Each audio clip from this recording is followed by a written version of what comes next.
The border is not open. It has not been open, and it will not be open subsequent to May 11th. That's a lie. Joining me now, the great congressman from Texas, hopefully Senator one day, Chip Roy. All right, Congressman, first of all, Title 42 set to expire this week. What exactly is it? Why should I care? Yeah, Jesse, thanks. First of all, Mayorkas is lying. He lied to me in front of the House Judiciary Committee last year when I asked him if he had operational control of the border, and I literally quoted the statute requiring him to have operational control of the border. And he said, oh, yeah, we do. Then he was asked over in the Senate Judiciary Committee, and he said, well, you know, if you really are trying to be technical about it, I mean, nobody ever has operational control of the border. Look, these guys, they lie like breathing. The fact is, for the average American, Title 42 is something they're going to hear about. All that is a specific provision in our health code, right, in our health laws, giving power to the Secretary of HHS to then be exercised by the Secretary of Homeland Security to say you can turn away when you've got a pandemic. Well, obviously in COVID, Title 42 was used, but that was a Band-Aid on a gunshot wound. It was basically, frankly, a hall pass for not actually doing all we need to do to secure the border fully. The Congress in 2018 failed to do the job. The previous administration did what they could with Title 42, but we needed to go further to actually secure the border. So now you've got the Biden administration that's just using asylum laws to say, everybody come in, claim asylum, we'll release you into the United States. And as a result, 72,000 dead Americans from fentanyl last year, thousands of migrants getting sold in the sex trafficking trade, 856 migrants who died in South Texas last year. You saw a group of 7 who got slaughtered and run over by a vehicle on the side of the road in South Texas in Brownsville yesterday. This is unconscionable what we're doing. And now you've got 750,000 people amassing in Mexico ready to come into the United States. So you ask why people should care? They should care because this is an invasion. We're getting overrun. Americans are endangered. Migrants are endangered. Cartels are empowered. China is empowered. And this administration is fiddling while our border burns. 750,000 ready to come over in Mexico. Did I hear you right? 750,000? That's what we're being told, is that there's as many as 750,000 folks that are amassing and ready to come in towards the United States. And look, if you look at the overall numbers of what we've seen, we know of now pushing 2 million gotaways, okay? They're not the people that we've apprehended. Gotaways. We know that some of the people we've captured are people who are Chinese nationals. We had over 160 something that were affiliated with terrorist countries and organizations, and that's before this recent surge. The administration has been blatantly ignoring the law, ignoring the powers they currently have to actually secure the border. And they haven't been wanting to work with us to do whatever we can in Congress to give them more. Now, I will say, we passed a really good bill through the House Judiciary Committee 2 weeks ago. We're going to take it up on the floor this week. I'm going to run the rule on Wednesday on the floor.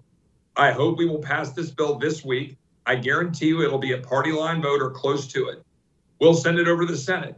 And our House Democrat colleagues and Senate Democrat colleagues and the president will all go hide behind saying, oh, this is going to harm us with asylum. And they are completely ignoring the law that we can take care of the very few number of people who have a legitimate fear of persecution, which is what is required for an asylum claim, and then stop this flow instantly so we can reclaim operational control of the border and protect our kids and the migrants who seek to come here. Can you, it seems to me, I mean, you're in the belly of the beast. It sure seems obvious to me that these people want the border open, that it's not a whoopsie. They didn't screw up and opened up the border. They want the border open. They want the country flooded with illegal immigrants. But you're there, I'm not. That's what it seems like to me. Is that the case? You have probably 2 groups of people in my Democratic colleagues. Those who just bury their head in the sand and ignore it and won't accept the reality of what's actually happening. And those who full well know what's happening, and they're totally fine with it because they believe in basically a liberal world order, to quote the deputy press secretary of the White House. They believe in open borders. They don't believe in sovereignty. They don't believe in American exceptionalism or the greatness of this country. They just think everybody should come and go. Doesn't matter what that means in terms of destroying our own sovereignty and national security, but importantly also undermining our countries and friends in our backyard in the Western Hemisphere, while China then is empowered and is exploiting their relationships in the Western Hemisphere and making us weaker. They don't care about any of that. because they don't believe in sovereignty. This is what's at stake. We are at war. We are at war right now over the soul of this country, and our friends on the left want to attack everything that made this country great. You wore the uniform.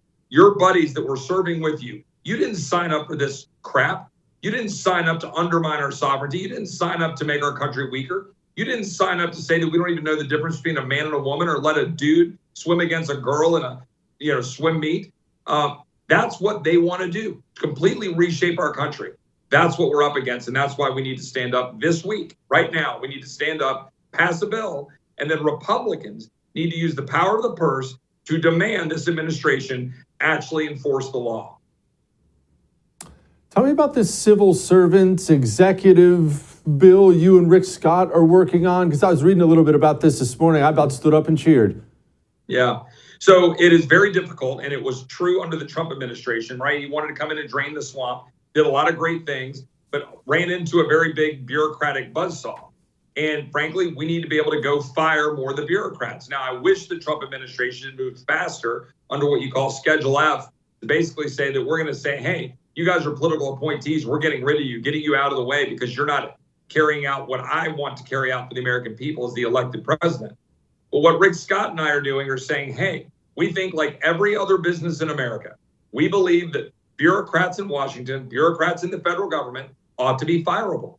They should be able to be fired if you don't do your job. And if somebody comes in as the secretary or the FBI director or anything else, and they want to represent the president who was duly elected and say, hey, you're not actually enforcing the law. How about Secretary Mayorkas and some bureaucrats working for him, the people under the secretary? Why don't we fire them? How about the EPA bureaucrats that are shutting down businesses? Or how about the ones that made a criminal out of a man out on his ranch out in the United States, I think in Montana, and he was actually put in jail because he had ponds on his ranch? Why don't we fire those bureaucrats? And so Senator Scott and I are saying we ought to have the power to go through and fire bureaucrats just like anybody else can get fired in America, because under current law, they're protected. They're free from any kind of actual accountability. Nobody in America, I think, would agree with that if they know the truth, so we want to expose it. All right, finally, before we let you go, the debt ceiling. Obviously, this is a showdown here. What's handicap it for us, Chip? What's going to happen here? Well, we passed, I think, a really good bill. I mean that. I think there was a lot of debate over the speaker's fight in January. We've all been working together. We passed a bill that does increase the debt ceiling $1.5 trillion.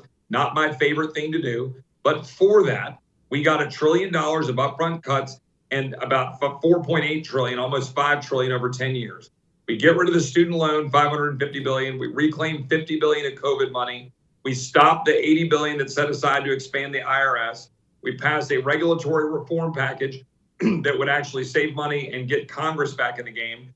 And then finally, we did something really important.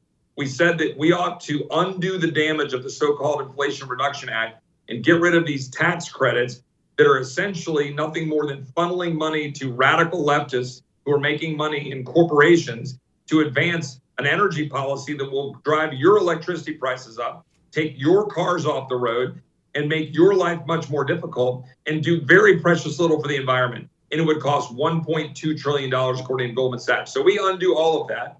And now we'll see what the president does. We put the ball in his court. Credit to Kevin McCarthy. He tells me he's going to go down to the White House on the 9th and say, look, Mr. President, you've got a bill. Senator Mike Lee's got a letter with 43 signatures on it. I think there's 2 or 3 others who are aligned, so like 45 or 6, who are saying, we're not going to pass a clean debt ceiling. You're going to sit at the table and we're going to do what's right. Now the question is, will Republicans show us spine, hold the line, or will they flinch? You know how I'm going to feel about it, but we'll be working hard to try to figure out how to hold the line because, damn it, I didn't go to Washington for second place. I didn't go through cancer for second place. I don't spend weeks on end away from my kids and my wife for second place. So we're going to go up there and fight. I have great news. If you enjoyed that, I have a YouTube channel you can subscribe to. Whatever I do, it'll be right there on YouTube. So go subscribe today.